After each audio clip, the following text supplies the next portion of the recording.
Um, I guess you could say, yeah. We just came to practice this week. We just hit the reset button. We just had everybody. We had a team meeting. All the players spoke what they thought we should do better as a team going into practice. Like last week, we felt like we had a good week of preparation, but we came into the game and we just played flat. They outplayed us. So this week, that's one thing we knew we could do better and control is our effort and our hard work. And you saw what happened tonight. Is that a players-only meeting? Yeah, players-only meeting. Who called? I mean, it was mutual. Everybody just thought we should meet. Oh, you came off the bench as opposed to starting, kind of being coach shook up the starting lineup there a little bit. Did that get your guys' attention as a whole? I mean, clearly it looks like it did. I guess you could say so. I just haven't been playing well that lately in practice. So he put Hamdi in. I mean, I have no problem with it. Hamdi's just as good as player. So I just came in and tried to provide a spark off the bench. I mean, that's what we all try to do. And I think we had a lot of bench points today. Has Jonathan been playing that way in practice? He's shown flashes of it, but and the players, when we talked about it in the players only meeting, we just said, Johnny, just go out there and do what you do. Like over the summer, he was attacking, but lately he's been getting in the lane and passing. But we're like, we need you to be attacking the rim, and we know what you could do, and just have confidence in yourself to go finish. Coach Wade just said, trust yourselves and trust your teammates, and that's what he went out there and did tonight, and he finished well. For all three of you, the effort was there in the first half. You guys were working on the inside. They were coming right back. There was 9 lead changes in the first half. What was said at halftime by Coach? You guys pulled away in the second half? He just talked about don't let up. Like they made a lot of tough shots in the first half. Like the 1 second on the clock 3-pointer, they were just throwing some stuff up. So we could have probably held them to 20 points that half. And he talked about how they were an NCAA tournament team and they're relentless and they're going to keep playing hard. So he just said master intensity or surpass it and just keep playing hard and they're going to eventually give in. They had 2 guys play 19 minutes in the first half and we know we played 10 deep. So we knew we could wear them down as the game went on and you could kind of tell by that. I feel like y'all kind of found something there in the second half that was missing in the preseason. We just came together as a team. Coach said what he said, and we together as a team came together and just brought enthusiasm and cheered each other on like we planned to do after we had our meeting the other day. But yeah, we been in our locker room and came back out with a different mindset. For all three of you guys, was this the type of game you needed? It was tight the first half. You sort of pulled away gradually in the second half and then had a very decisive victory. We knew it was going to be a hard-fought game. Coach talked about all week. They play hard.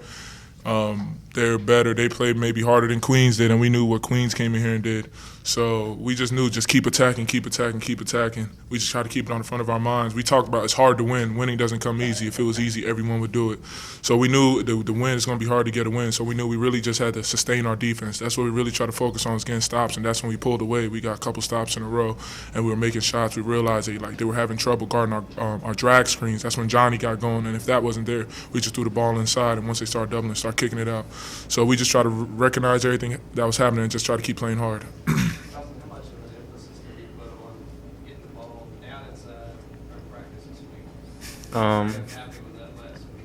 He put a lot of emphasis on that. He was yelling at the point guard and stuff like that, make sure we get in the paint, make sure we finish in the paint when they give it to us. So that was really key. And also, if we get inside, we get double team, kick it back out for our guards. We got to reward them. Change the offense.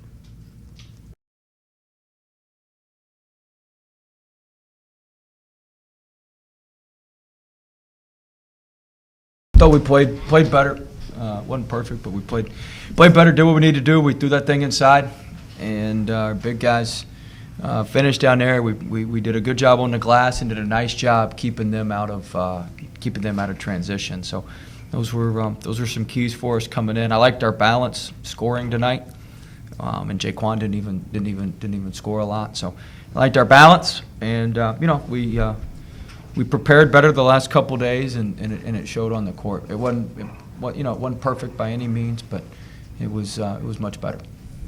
You said this week that you were trying to crack that code. Was there anything in particular that you think you figured out from the last time we talked to you to today that? Well, we had some leaders emerge. I thought Jordan Burgess did a nice job with some leadership. him and Torrey and Jaquan kind of rallied the team a little bit. I thought they did a real good job with that, and I was proud of those guys.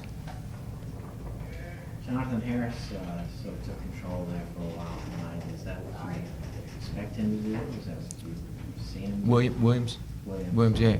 Yeah, I mean, he was great, but he was able to do that because our big guys were sprinting the rim. So when the big guys sprint, we couldn't get the big guys to sprint early on. And when they sprinted, we were ducking them in and then just parts like the Red Sea. You drive it right on in there. So our big guys being able to sprint and seal down there and create that space helped. But yeah, Johnny was great. He was aggressive. He was what we needed to be. He hit the little pull-up jump shot, which is what we want. So he did a nice job.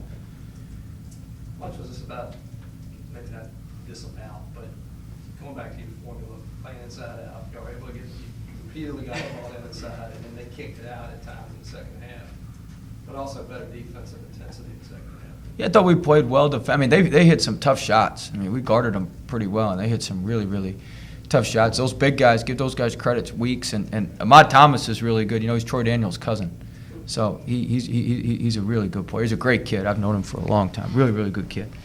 And he made 9 threes all last year. He made 3 tonight. So I guess Troy was rubbing off on him in here. But I thought we guarded them pretty well. I know we gave up 65 points, but I'll have to go back and watch the tape. But I think probably 10 or 12 of those points were really, really tough points that we gave up.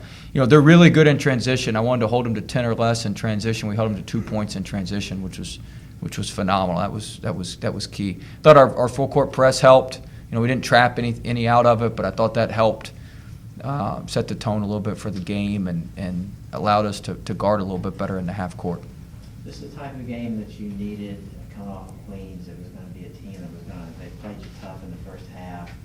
You started to pull away the first 5 minutes of the second half and then sort of dominated the rest of the game. Is that what the team needed? Is that what you needed to see? Well, we needed to win, so we won, so that was good. That was good. We needed to win. That was the main thing. It didn't matter really. If we'd have won by 1 point, that'd have been good. They're a good team. They're going to compete in the big. They're a good team. You see how hard they played? They're good. I was really proud of our guys. I didn't think we played hard enough against Queens. I thought we matched or exceeded, their intensity and how hard they played. I thought that was critical. I thought our fans got into it. That gave us a little bit of a jolt, which was good. But yeah, we just needed to win. It helps that we played a little bit better and we stuck to our formula and played to our standards a little bit. But we just needed to win. Yeah, so if you won by 1 point, would you, as a coach, would you? I'd be happy. You'd be happy. I'd be happy if we won by 1.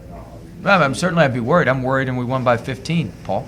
we got all sorts of stuff we've got to go back and fix. That's just how my mind works. But we just needed to, we needed to get that winning feeling again. And certainly, I guess it wouldn't have been as satisfying. Is that what you're getting at? Maybe if we'd have won by 1, but we still would have had problems. We got problems now, and we'd have had problems if we won by 1. Satisfying is not the word I'm thinking of. What I'm thinking of is A-10 versus Big South home court coming off a loss to a D2 team. 1 point victory over that might indicate. It just indicates we got to continue to progress and get better. We got to continue to progress and get better now. They were picked 3rd in the Big South. We're going on the road to the team that was picked 2nd in the Big South. So if we don't get better between now and Tuesday, it could be a long night down in Lynchburg. So we've got to get better. What's the approach or thought process of starting Hamdi as compared to bringing him off the bench? Real simple. He'd been producing more. He got in foul trouble, which hurt him. Now Mo responded well, but you guys hadn't seen the stat. We scrimmaged Virginia, and he dominated. Dominate's not the right word. He was by far our best post player in that game. He was by far our best post player. What you lose a little bit with Hamdi is defense, but I didn't particularly, and I'm not telling you guys anything I hadn't said from the team, I didn't think Mo was guarding anybody. I thought Mo's defense had been terrible up until tonight. He played much better defense tonight. So, it's pretty simple. If Mo's not going to guard anybody, you play Hamdi. Hamdi's a better scorer. Hamdi's a really good scorer down there. He's got great moves. So, it was pretty simple. If we weren't going to guard anybody or Mo wasn't going to be committed to defense, then we'll just play Hamdi because Hamdi can score. Now, Hamdi got in some foul trouble, got those 2 fouls, which hurt him. But, I mean, that was the thought process behind that, not real deep.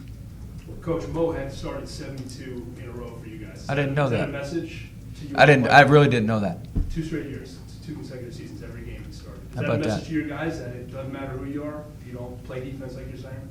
Well, I mean, we just need him to be good for us to be good. I think he responded the right way. 15 points, 6 rebounds. That was good.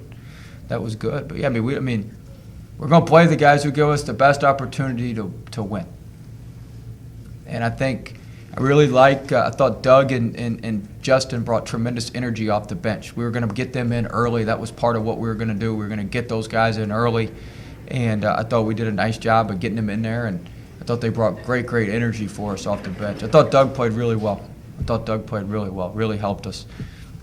What does he give this team that no other player gives this team? Doug. Well, he's just got he prepared really well. He played with more discipline tonight than he's played with in a long time.